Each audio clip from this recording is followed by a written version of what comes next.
Durante o mês de setembro, outubro e novembro, os meses de setembro, outubro e novembro, eu e os demais pastores, em reunião, decidimos que queríamos falar sobre vivendo em igreja como família. Nós temos chamado a família de Deus, vivendo na igreja como família. Durante o mês de setembro, se você nos acompanhou, nós falamos sobre pertencendo à família de Deus.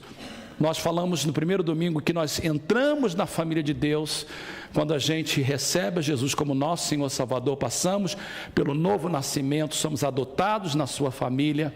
Depois foi falado sobre os benefícios da família de Deus, os propósitos da família de Deus. E domingo passado, se você esteve presente, se não, todas essas mensagens estão na nossa página, no YouTube, no nosso canal, está na igreja, está em vários lugares, no Facebook, no aplicativo da igreja. A gente falou sobre a importância de ser membro, e por isso que temos classe de membros hoje.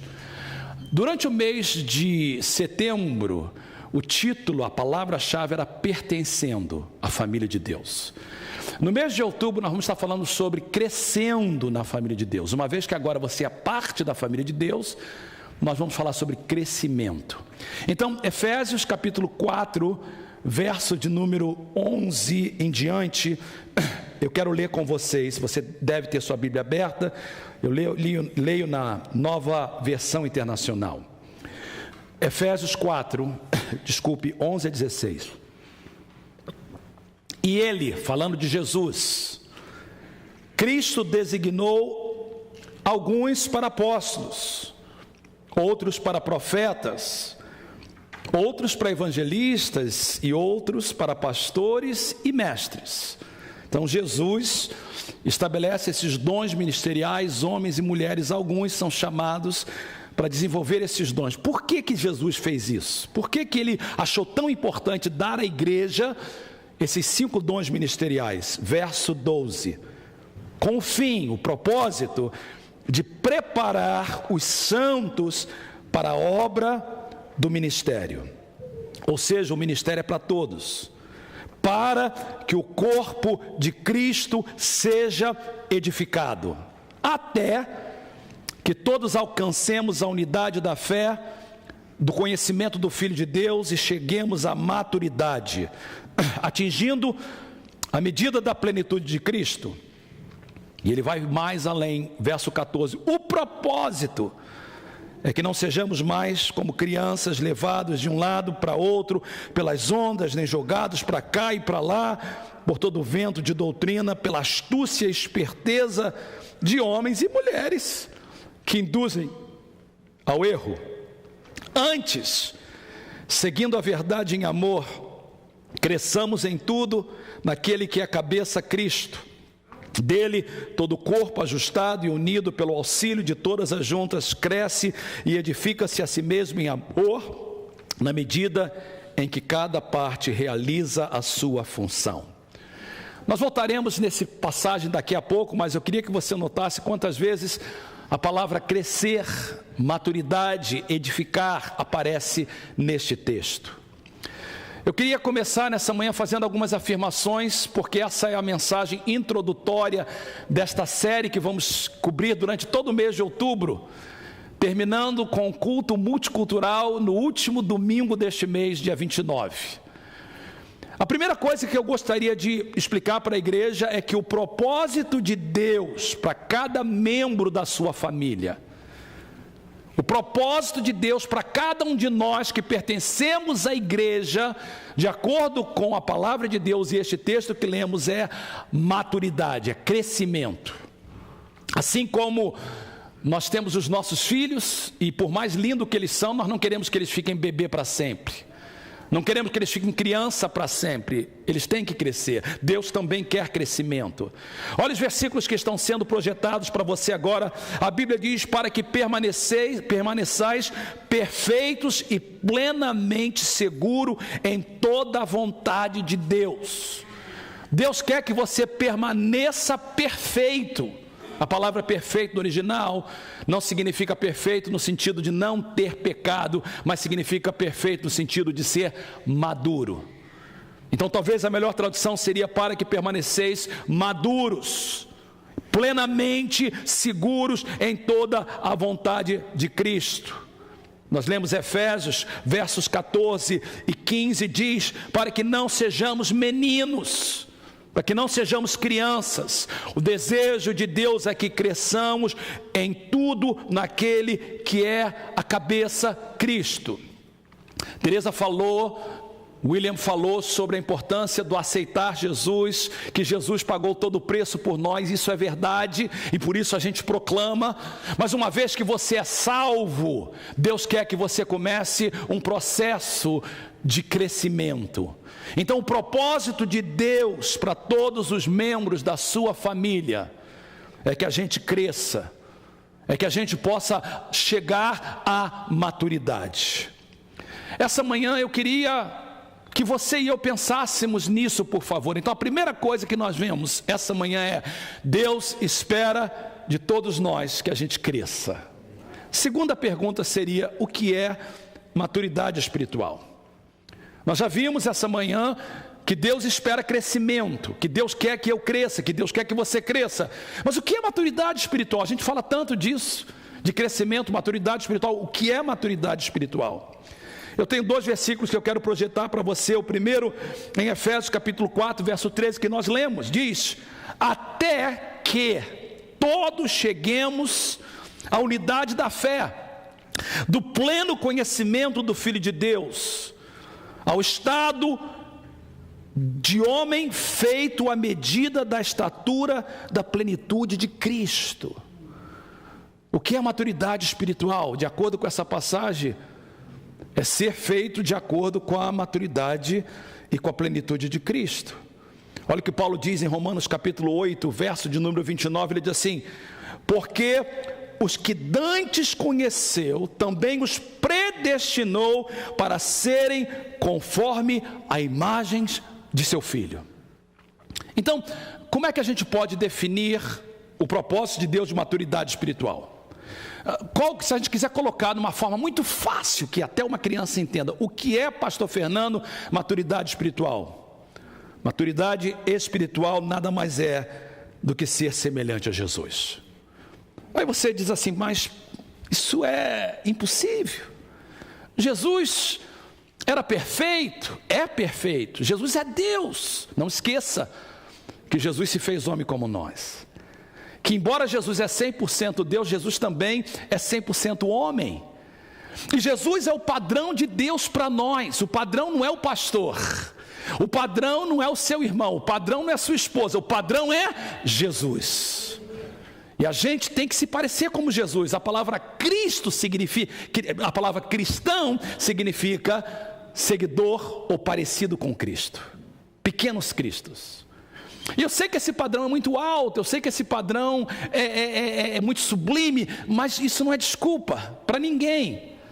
A Bíblia diz que Jesus veio a esse mundo e deu o exemplo para nós. Anos atrás, aqui na América, e eu vivo na América desde 1979, a gente usava uma pulseirinha, seria tão lindo se voltasse. E os crentes usavam uma pulseirinha com as seguintes letras: WWJD. E WWJD era um acróstico para What would Jesus do? What would Jesus do? O que Jesus faria no meu lugar? E a ideia é que você usava aquela pulseirinha, e eu me lembro que eu usei nos anos 80 essa pulseirinha, e toda vez que você era deparado com uma situação, você perguntava na sua mente: no meu lugar, o que Jesus faria? Aí quando a sua esposa briga com você e você vai falar: no meu lugar, o que Jesus faria? Você fala: não, mas ele não era casado, mas ele deixou princípios para nós. E quando o seu esposo está impossível, você pergunta: no meu lugar, o que Jesus faria? O seu patrão, o seu empregado, o seu vizinho, no meu lugar, o que Jesus faria? Queridos, vamos aprender uma coisa. O desejo de Deus para nós é que a gente imite Jesus. Então, quando a gente fala de maturidade espiritual, e nós vamos falar nesse mês de maturidade espiritual, porque o desejo de Deus, nós aprendemos já, é que a gente seja crentes maduros, e que maturidade espiritual então é o quê? É ser como Jesus. Esse é o desejo de Deus, esse é o desejo dos pastores dessa igreja, esse é o desejo de Deus para mim, e esse é o desejo que eu tenho para essa igreja. Nós vamos trabalhar, todos nós. Quando eu digo nós, eu estou falando nós pastores, os líderes dos grupos de conexão, Semana que vem nós vamos começar falando sobre os hábitos que devemos de ter na nossa vida para que a gente cresça. E durante 3 semanas nos grupos de conexão nós vamos falar sobre isso. Porque o nosso desejo nesse mês de outubro é que todas as pessoas entendam que Jesus quer ser o nosso modelo e que a gente tem que parecer com Ele. Quantos podem dizer amém? Então já aprendemos 2 coisas. Eu sou mestre, é isso que Deus me chamou, e eu quero que você guarde tudo que você aprendeu hoje. O que nós aprendemos? Primeira coisa, o propósito de Deus para nós é crescimento, maturidade. Segunda coisa, que maturidade espiritual é ser como Cristo. Agora, eu gostaria de dar para vocês alguns fatos sobre maturidade espiritual. Por que é importante isso? Alguns fatos sobre maturidade espiritual. Primeira coisa que eu quero que você saiba aqui: maturidade espiritual não é automática, ou seja, você não vai ter um crescimento só porque você está na igreja. Alguém diz assim: eu estou na igreja há 20 anos, não quer dizer nada.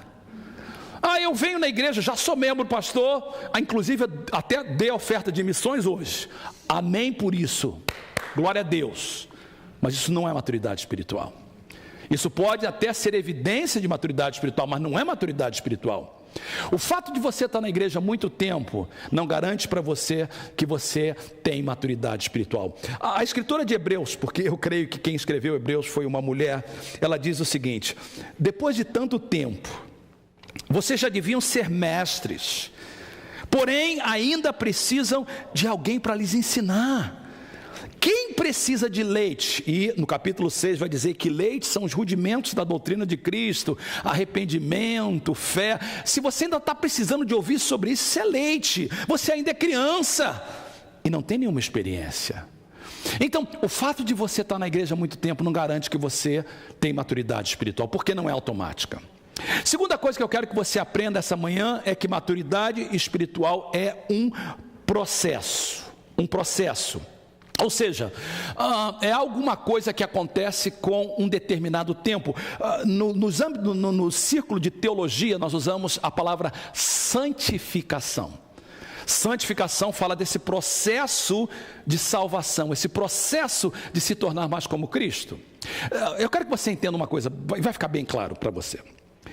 Quando Adão e Eva foram criados, Deus disse para Adão assim: Adão, no dia que você pecar, você vai morrer. Pergunta: quando Adão e Eva pecaram, eles morreram? Sim ou não? Quantos acham que sim? Levanta a mão. Me ajuda a pregar porque quase 1 hora. Quantos acham que sim? Ok, muito bem, obrigado pela sua sinceridade. Quantos acham que não? Quantos não sabem? Quantos não querem tomar nenhuma decisão antes de eu falar?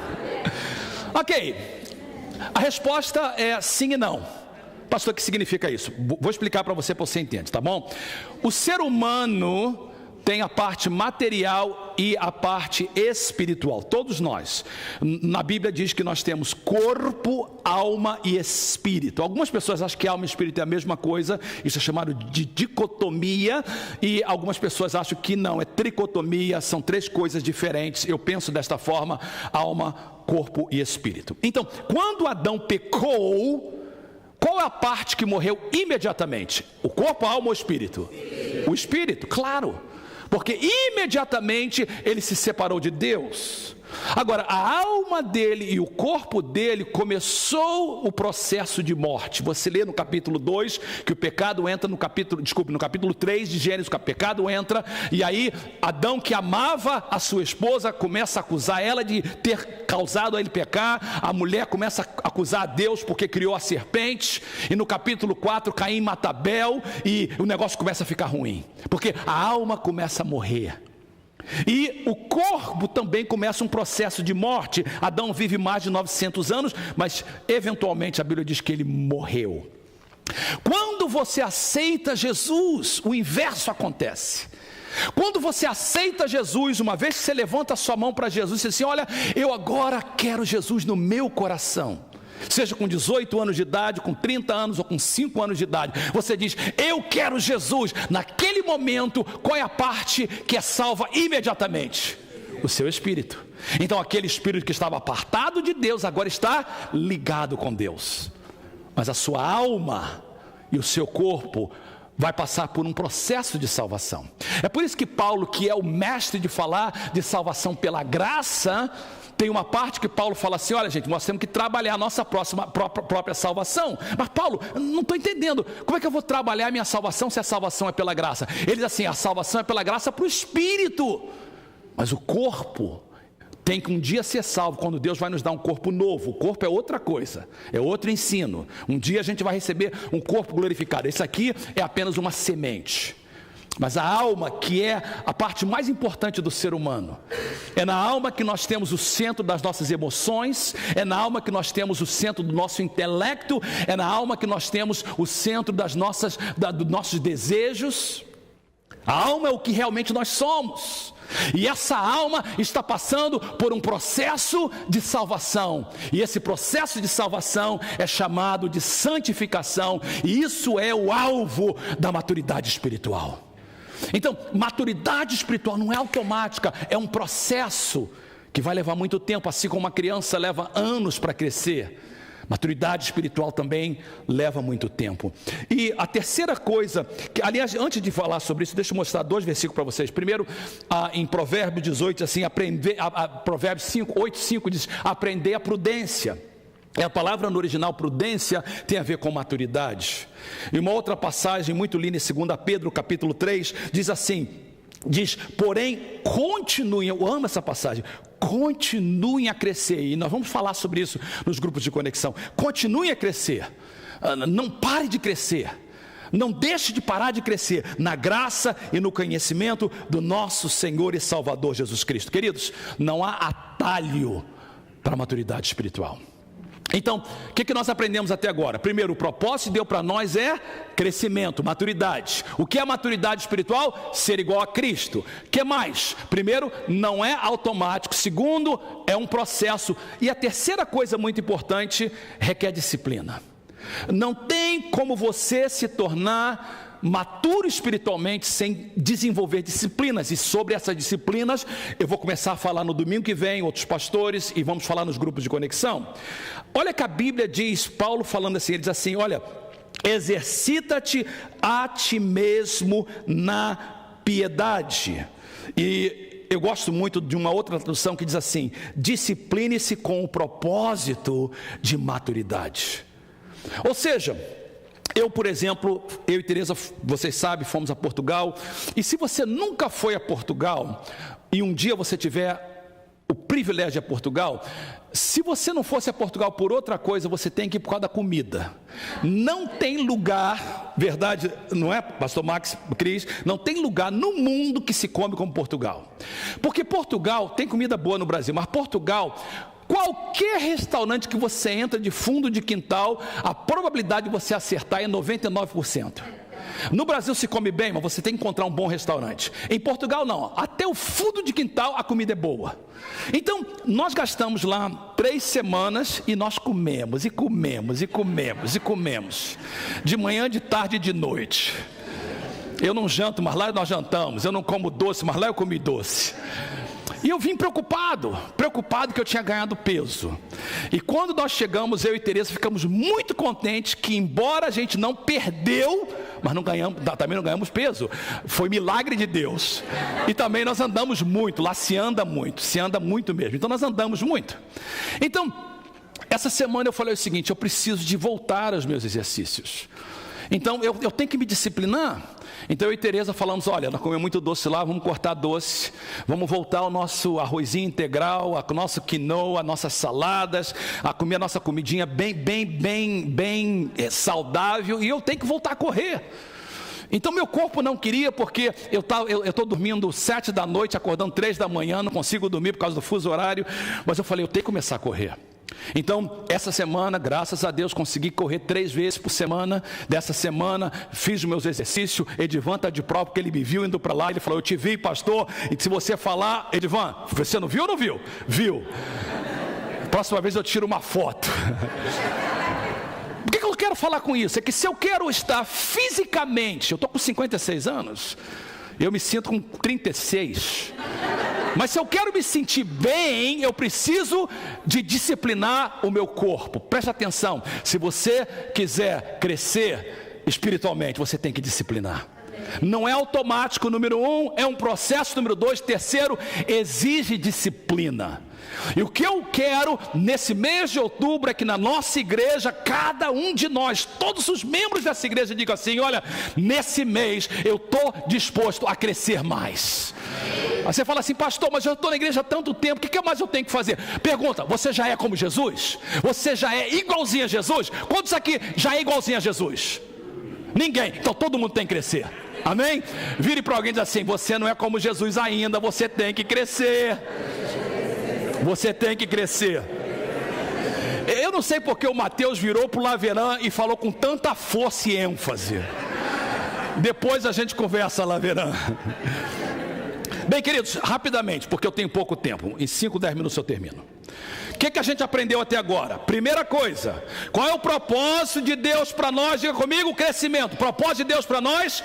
Crescimento. Segunda coisa que nós aprendemos essa manhã: o que significa maturidade espiritual? É ser como Jesus. 3 fatos aprendemos sobre maturidade espiritual. Primeiro, não é automática. Diga comigo: não é automática. Segundo, é um processo. Terceiro, requer disciplina. Agora, eu quero terminar falando de uma coisa importante. Quais são as marcas de maturidade espiritual? Como é que eu sei que eu estou atingindo o propósito de Deus de maturidade espiritual? Você falou: ah, pastor, já sei, eu tenho que ser como Cristo. Ok, mas o que significa isso? Muito bem. Como é que eu sei que uma árvore de tomate está pronta e madura? Como é que eu sei? Porque ela produz o quê? Tomate. Como é que eu sei que uma mangueira está pronta? Ela produz o quê? Manga. Como é que eu sei que uma pessoa física, pensando fisicamente, como é que eu sei que um rapaz e uma moça estão fisicamente maduros? Capacidade de reprodução.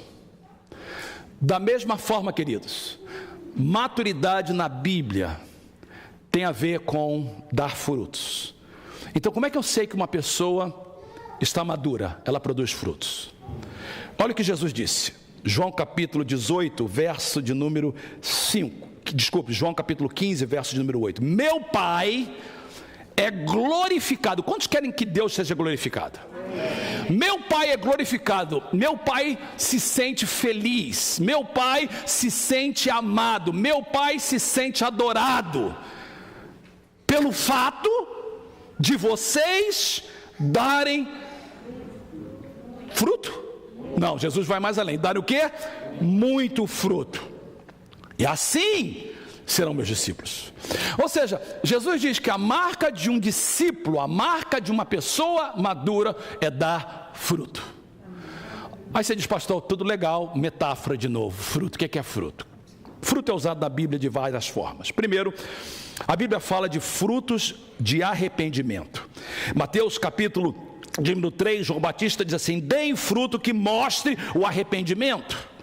O que significa isso? Uma outra tradução assim: deem frutos que mostrem, ou seja, se arrependa de forma que a sua vida mostra que você está arrependido. Por exemplo, vem uma pessoa na nossa igreja, maconheiro, cheira maconha, maconha não cheira, né? Cheira cocaína. Vocês podem ver que eu fui criado na igreja. Eu nunca fumei nem um cigarro. Uma vez, o mais perto que eu fumei, uma vez eu e minha irmã queríamos fumar. Então a gente pegou um papel de pão e a gente dobrou, botou fogo, queimou nossos lábios, nunca mais fizemos. Então, desculpe aí, tá? Então a pessoa é maconheiro, cheira cocaína, é adúltero, mentiroso, nó cego. Aceita Jesus, vem para a igreja, levanta a mão, se batiza. O que você espera dessa pessoa? Que ela volte para maconha? Que ela cheira a cocaína de novo? Não, ela precisa que a sua vida evidencie que ela se arrependeu. É isso que Jesus está falando. Então, quando uma pessoa tem fruto de arrependimento, a sua vida mostra o que ela crê. Segundo maneira que fruto é usado na Bíblia, é claro, o fruto do Espírito. Gálatas 5, 22 e 23. Fala daquela luta do corpo, da carne e do Espírito. E a gente deixa Jesus desenvolver em nós o fruto do Espírito: amor, gozo, paz, paciência, benignidade, bondade, mansidão, temperança. Se um crente não consegue se conter, não tem temperança, ele é maduro, sim ou não, queridos? Não. Lá no Rio de Janeiro, por exemplo, tinha um crente que gostava muito de samba.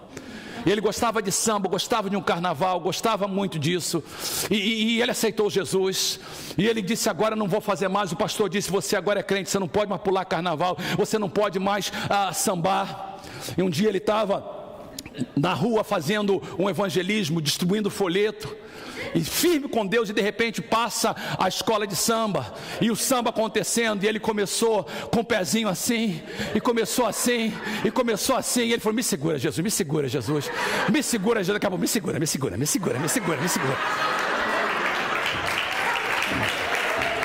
Ou seja, às vezes o que acontece é que fica aquele restíciozinho do mundo, mas você tem que falar: não, eu sou um crente maduro, eu tenho agora o controle próprio, eu tenho Jesus na minha vida. Então a maturidade, ela vai criando o caráter de Cristo na tua vida. E você que não tinha amor, agora tem amor, não tinha gozo, tem gozo, não tinha paz, tem paz, era impaciente, agora é paciente, porque tem Jesus na sua vida. Terceira forma que fruto é usado na Bíblia, está aí, Mateus capítulo 7,16, diz assim: vocês os reconhecerão por seus frutos. Ou seja, vocês, nova tradução da linguagem de hoje, vocês os conhecerão pelo que eles fazem.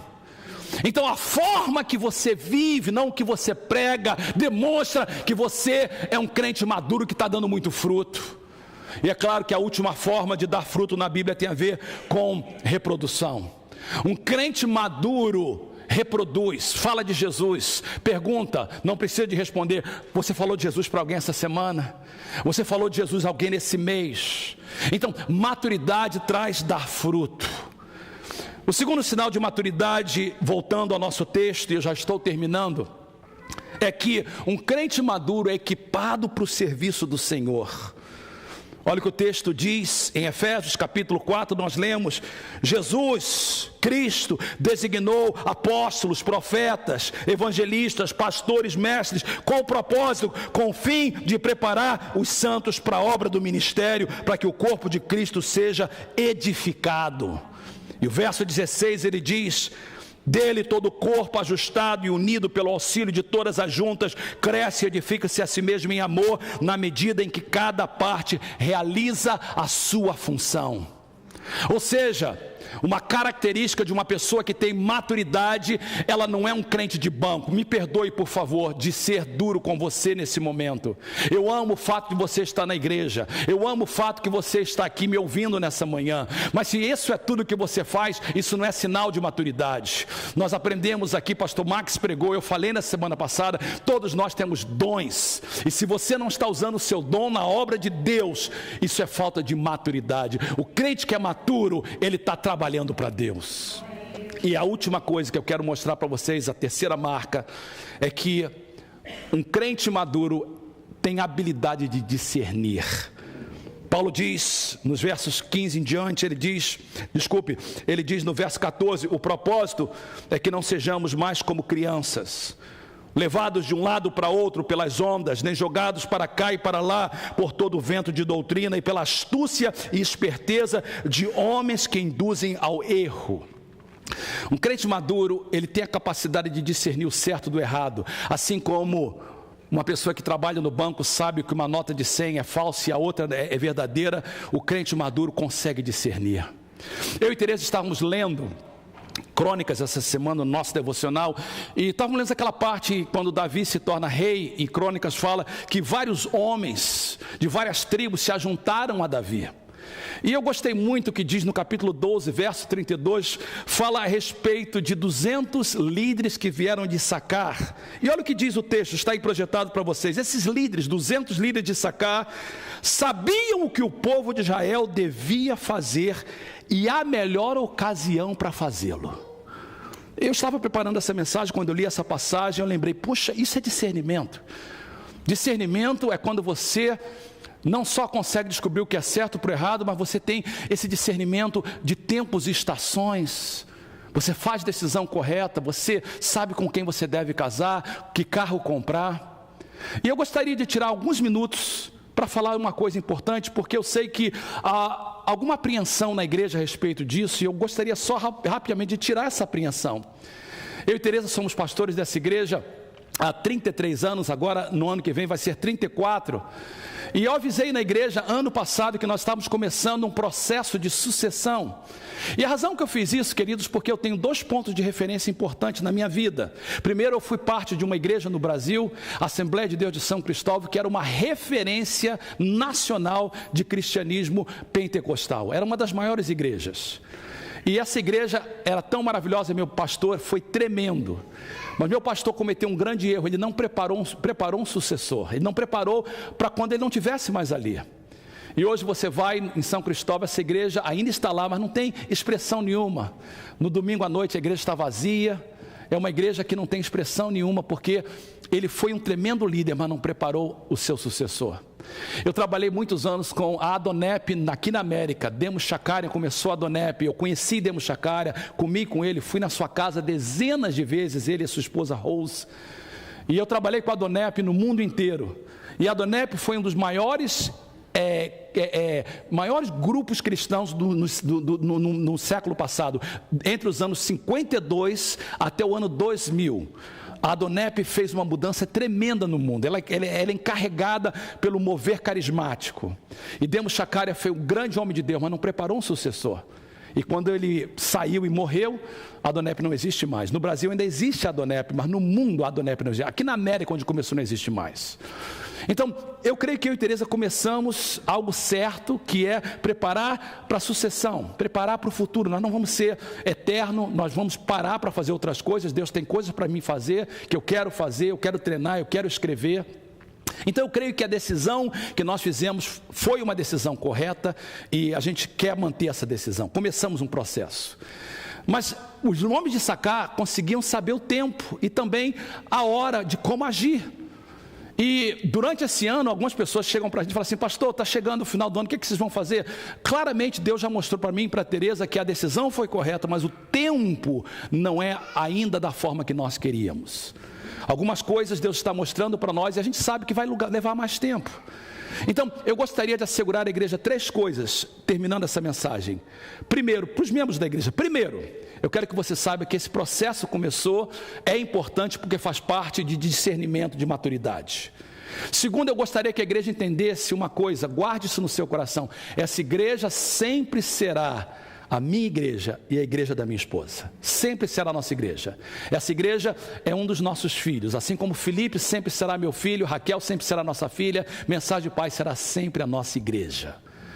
Terceira coisa que eu quero dizer para vocês é que nós queremos o bem da igreja.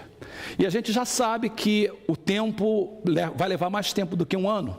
Então, quando chegar dia 31 de dezembro, algumas coisas vão mudar, mas não vai mudar muita coisa. Eu sei que eu vou ter que continuar. Eu sei que a gente não vai poder fazer o que a gente gostaria de fazer, porque Deus já mostrou para a gente que a decisão foi correta, mas o tempo dele é diferente do nosso tempo. Então, eu quero que a igreja fique tranquilo, que Deus tem o melhor para a igreja, e que eu e Tereza vamos estar aqui com vocês no ano que vem, como a gente, vamos estar até que Deus nos libere para fazer mais coisas.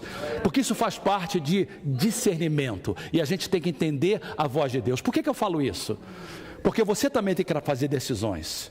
E você precisa, eu quero treinar você.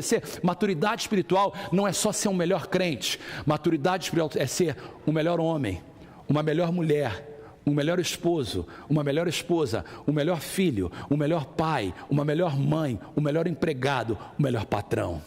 À medida que você se parece mais com Jesus, isso vai permear todas as áreas da sua vida.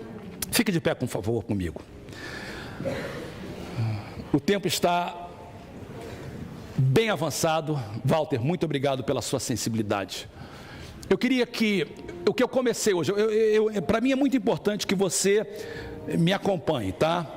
Então, por favor, me dá 3 minutos só, 3 minutinhos, e eu termino, 3 minutos. O que nós aprendemos hoje? Primeiro, nós aprendemos que o propósito de Deus para nós é crescimento. Segundo, nós aprendemos que ser maturo espiritual é parecer com Jesus. Terceira coisa que nós aprendemos, que maturidade espiritual não é automática, que é um processo e que requer disciplina. E último, nós aprendemos que as marcas de uma pessoa que tem maturidade espiritual: primeiro, dá fruto. Segundo, muito importante, dá fruto. Segundo, é apta para trabalhar para Deus, é equipada para o serviço de Deus. Amém? E terceiro, consegue discernir, hábil para discernir. Eu queria que você lesse comigo esse versículo bem forte, que vai ser projetado para você agora, porque esse é o propósito de Deus para nós. Juntos: antes, seguindo a verdade em amor, cresçamos em tudo naquele que é a cabeça, Cristo.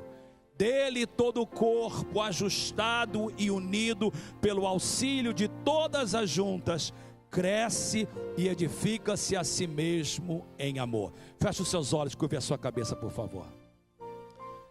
Pai, o meu desejo é o teu desejo. O meu desejo é que essa igreja cresça e seja uma igreja que alcance maturidade espiritual. E para isso, eu e eles precisamos de parecer mais como Jesus. Entendemos que esse processo não é automático, que requer disciplina, mas nós queremos dar fruto, e muito fruto, para que o Pai seja glorificado. Nós queremos estar ativo na tua obra, equipado para o teu serviço. E nós queremos ser como homens de sacar, hábil de discernir os tempos e estações, e saber como fazê-lo e quando fazê-lo.